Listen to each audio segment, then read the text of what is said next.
Whenever I talk about history, people ask, what's good digging up the past? I say everything.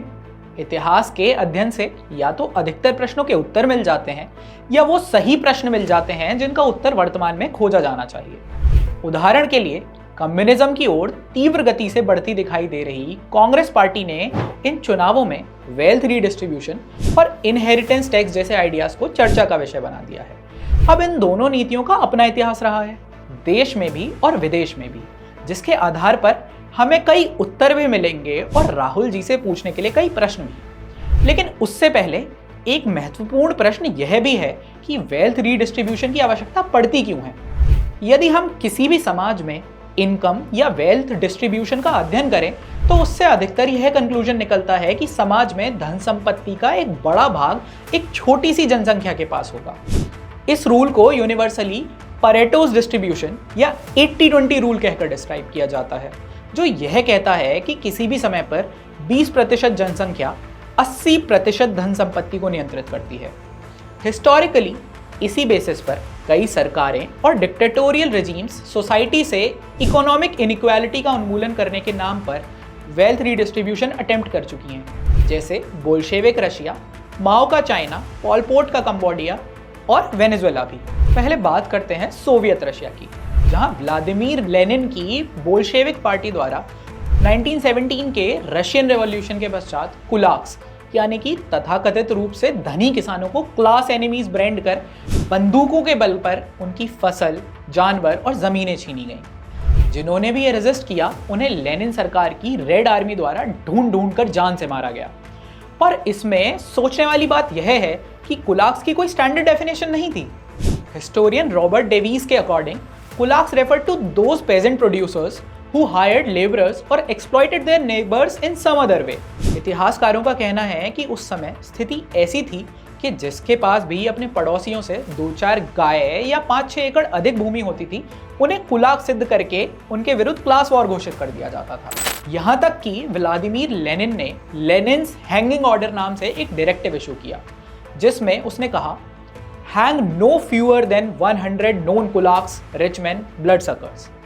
Do it in such a way that for hundreds of kilometers around, the people will see, tremble, no, shout that they are strangling and will strangle to death the bloodsucker kulaks। Bolshevik Russia में redistribution के कारण 1921-22 में एक बड़ा अकाल यानी कि great famine भी आया, जिसमें सरकारी आंकड़ों के अनुसार एक ही वर्ष में लगभग 50 लाख लोग मारे गए।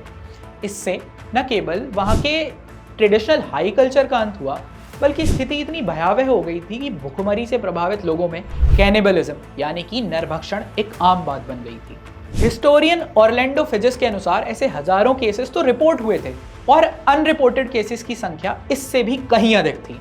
तो लेनिन के बोल्शेविक रशिया में वेल्थ रीडिस्ट्रीब्यूशन के कारण लाखों करोड़ों लोगों ने अपनी जान गंवाई थी।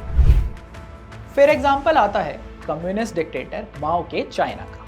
1949 से ही कम्युनिस्ट रेजीम एस्टैब्लिश होते ही चाइनीज कम्युनिस्ट पार्टी ने कलेक्टिवाइजेशन प्रोग्राम के अंतर्गत private ownership of agricultural land को अबॉलिश कर दिया और उसके साथ साथ आम लोगों के फैक्ट्रीज और बिजनेसेस को भी छीनना शुरू कर दिया था। बोल्शेविक रशिया की ही तरह माओ ने भी चाइना में लैंड ओनर्स को क्लास एनिमी घोषित कर उनकी भूमि छीनकर पेजेंट कलेक्टिव्स को दे दी। लेकिन माओ ने रशियन कम्युनिस्ट से भी एक कदम आगे बढ़ाते हुए 1958 से 1978 तक 2 दशक में ही लगभग 1,70,00,000 अर्बन यूथ को फोर्सफुली रूरल एरियाज में वापस भेज दिया। कोई एग्रीकल्चरल नॉलेज ना होने के बाद भी इन युवाओं से खेतों में काम कराया गया, जिससे प्रोडक्टिविटी और यील्ड की हानि हुई। इतना ही नहीं, माओ ने 1966 में ग्रेट कल्चरल रेवोल्यूशन लॉन्च किया, जिसमें एंटरप्रेन्योरियल या इंटेलेक्चुअल ट्रेडिशन से जुड़ी हुई चाइनीज फैमिलीज को क्लास ट्रेटर ब्रांड कर या तो देश से भागने को विवश कर दिया या फिर उन्हें पब्लिकली फांसी पर लटका दिया। माओ के चाइना में कम्युनिस्ट प्रोपेगेंडा इस स्तर तक हावी था कि एक स्कूल जाते हुए बच्चे को भी अपनी माँ तक को क्लास ट्रेटर कहकर छोड़ देने के लिए फोर्स किया जाता था। जो भी कम्युनिस्ट पार्टी के आरोपों को नहीं स्वीकारता था उन्हें पार्टी की जेलों में टॉर्चर कर मार दिया जाता था। सोवियत रशिया की तरह ही यहाँ भी वेल्थ रीडिस्ट्रीब्यूशन के चलते एक बहुत बड़ा अकाल पड़ा, पर भुखमरी व माओ के रेड गार्ड के आतंक के चलते अकेले इस तथाकथित ग्रेट लीप फॉरवर्ड मूवमेंट में ही 30 मिलियन चाइनीज सिटीजन्स ने अपनी जान गंवाई। माओ के चाइना की ही तरह कंबोडिया में भी कम्युनिस्ट डिक्टेटर पोल पॉट ने 1976 में सत्ता में आते ही लगभग 25 लाख लोगों को राजधानी प्नोम पेन से निकालकर गांवों की ओर भगा दिया। ऐसे एस्टिमेट्स हैं कि उनमें से लगभग 20,000 लोग तो एग्जॉशन और डिहाइड्रेशन के कारण ही रास्ते में मारे गए थे। इसके अलावा भी कंबोडिया की कम्युनिस्ट पार्टी की फोर्सेस ने लगभग 10 लाख लोगों को अपने री एजुकेशन कैंप्स में टॉर्चर कर मार डाला था।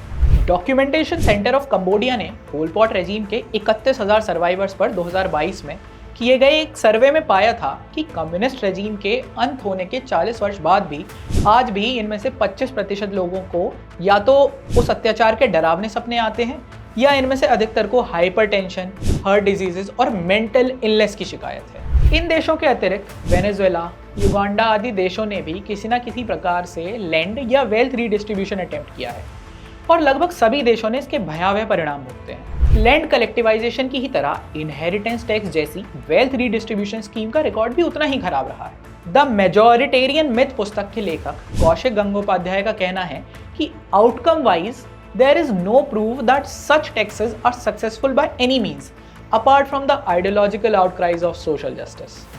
अगर सोशो पॉलिटिकली भी देखें तो वेल्थ रीडिस्ट्रीब्यूशन इंडिविजुअल्स, फैमिलीज और कम्युनिटीज से उनकी इकोनॉमिक प्राउएस छीनकर उन्हें अत्यधिक कमजोर बना देता है। लेकिन इससे हर प्रकार से ब्यूरोक्रेट्स और पॉलिटिशियंस के हाथों में समाज पर अपनी मनमानी चलाने के लिए कई शक्तियां मिल जाती हैं। जहां अपनी लेगेसी स्थापित करना वेल्थ क्रिएशन के लिए एक महत्वपूर्ण मोटिवेशन होता है, वहीं इनहेरिटेंस टैक्स जैसे आइडियाज इस मोटिवेशन को पूरी तरह से नष्ट कर देते हैं। इसके अलावा स्टेट मशीनरी द्वारा फोर्स के उपयोग से किया गया वेल्थ रीडिस्ट्रीब्यूशन किसी भी देश की कल्चरल फाउंडेशंस को बहुत कमजोर बना देता है, जिससे कठिन समय में उस देश के कोलैप्स की संभावनाएं बढ़ जाती हैं। हिंसा के माध्यम से किया गया वेल्थ रीडिस्ट्रीब्यूशन धार्मिक रूप से भी असंगत ही सिद्ध होता है।